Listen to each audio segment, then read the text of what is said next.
this is the Bill, and in this episode of Redstone for Noobs, I'll be showing you how comparators work, how repeaters work, the sort of setups that you need to use to keep Redstone working properly, and also how to build one of these awesome little sorting machines.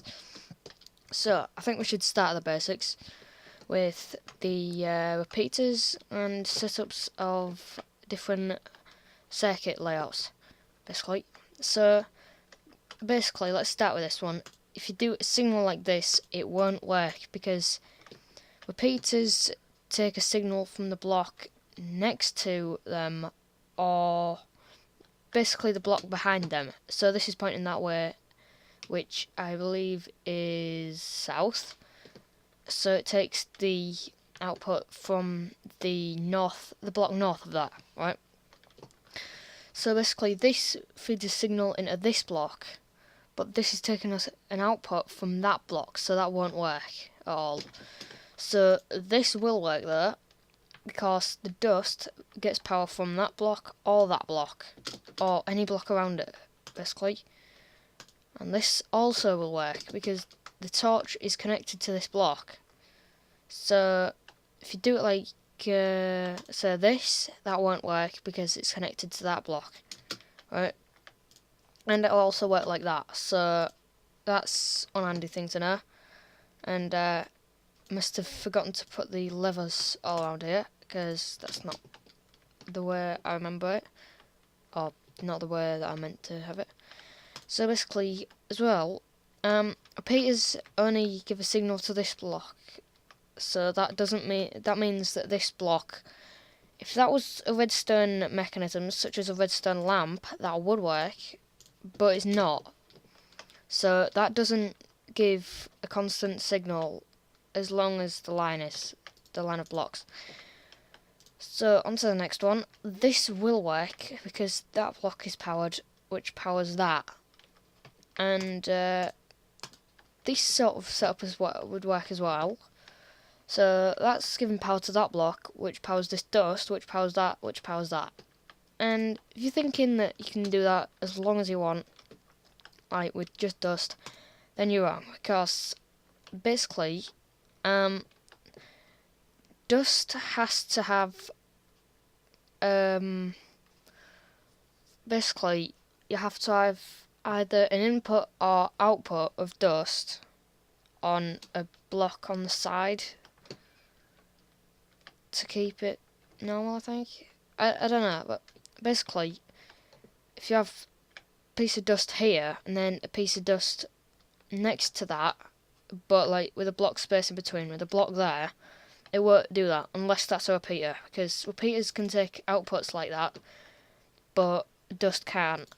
Right, you get what I'm saying? Right, so I think we should get on the sorting machine now. So this, basically you need a setup like this, any block of your choice that you want being sorted, and 18 blocks of your choice here. So, now, the way this works is that if I wanted to have a machine that takes in some sort of tokens and like stores it in a chest and uses that to measure the amount of like rewards to you, which you can do that actually. So basically you can just do something like this. So if 2 goes in there, then that hopper is linked to that, and that goes in the chest. And basically the way that this works, I forgot to mention about this as well, haven't I? So basically, if you've got one thing in here, that'll only power 1 dust, but if you've got 2 things in here, that will only power 1 dust, I think. 3, 1. If you do something like this, that should... Nah, okay, I might have mistaken the way that those work, but basically, I think you need to have the same sort of setup as a hopper. So like that, and then 18 here.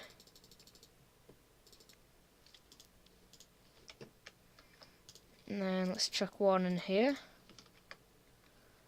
No?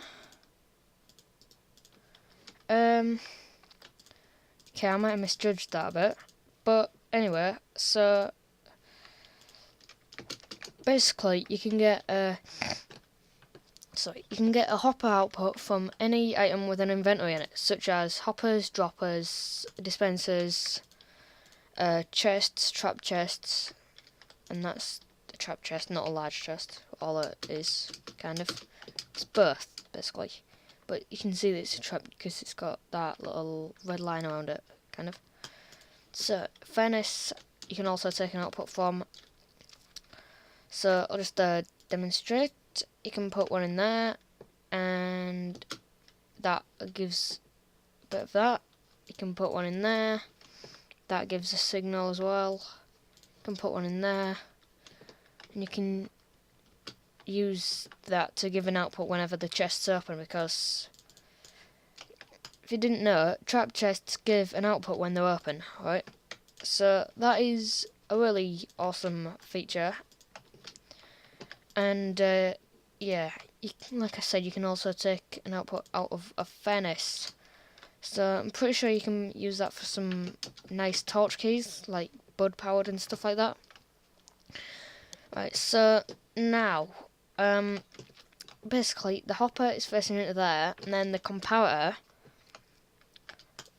uses this, so it gives a certain output anywhere, but when you add one item to this stack, it extends the output until there. So that enables that repeater to get powered, which powers that dust, which powers that repeater, which turns off this torch, which allows one to go through from there. And if you didn't know, torches powered can stop hoppers from moving items. So if I put an item in there, it gets transferred to this hopper.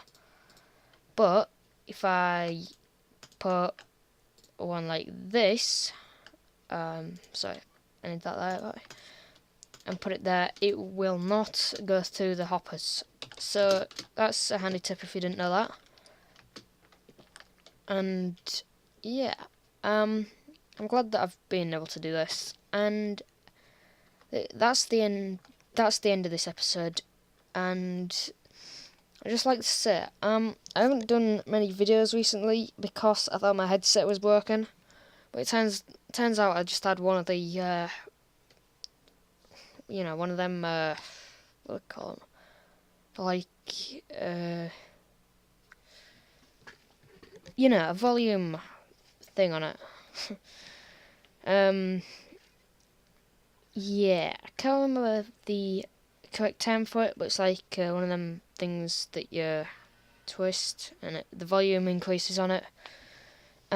Yeah, so I had that turned down fully from when I went on the Xbox with it, and I thought that was the problem, but it turned out I tried it recording, that worked when it wasn't plugged in, so I just thought that might work, but I just might have one of the knobs turned down. So yeah, I tried that and it worked. So you can be expecting more uploads from the bill now, as I am definite that my headset is working.